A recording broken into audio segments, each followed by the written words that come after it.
un bienfait, à la fois pour les immeubles, pour les habitants, puis aussi pour le quartier. À la fois sur les façades, on le voit, ça a changé, ça a éclairci, ça a bonifié. On le voit sur les extérieurs aussi.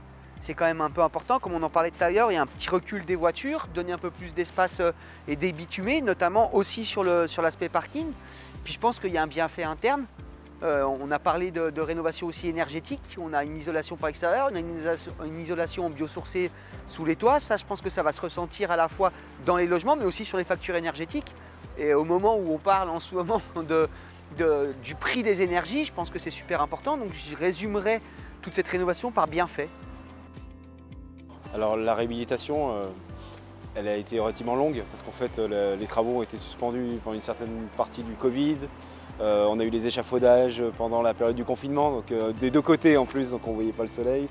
Mais c'était quand même très attendu, donc on a été très patients, tous les locataires, parce que c'était une vraie nécessité pour notre cadre de vie. Alors le résultat final, je dirais spontanément très propre en fait. Alors, je ne dis pas qu'avant c'était sale, mais en fait c'était vraiment très vieillissant, très gris, et là on est sur des tons blancs, c'est très agréable. En plus, en toute honnêteté, on a moins honte de dire qu'on habite ici, on va dire ça comme ça, on est même plutôt fiers aujourd'hui, donc c'est très agréable d'y vivre. En plus, l'idée d'un jardin partagé est quand même très sympathique parce qu'on fait connaissance avec les voisins et ça évite aussi d'avoir une sorte de conflit parce qu'on se connaît, parce qu'on fait le jardin ensemble. Je trouve que c'est vraiment une opération de réhabilitation thermique qualitative. Il y a une recherche, donc on l'a entendu tout à l'heure l'architecte qui parlait de son travail sur les garde-corps. C'est vrai que dans les réhabilitations, on peut faire beaucoup de choses autour des garde-corps.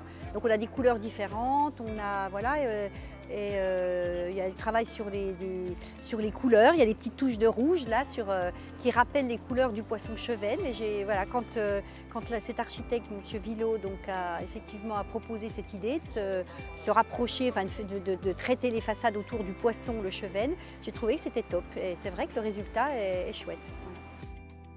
Grâce donc à cette réhabilitation thermique qui comprend les menuiseries extérieures, le toit, les façades, on devrait arriver à une économie de gaz d'environ 50%.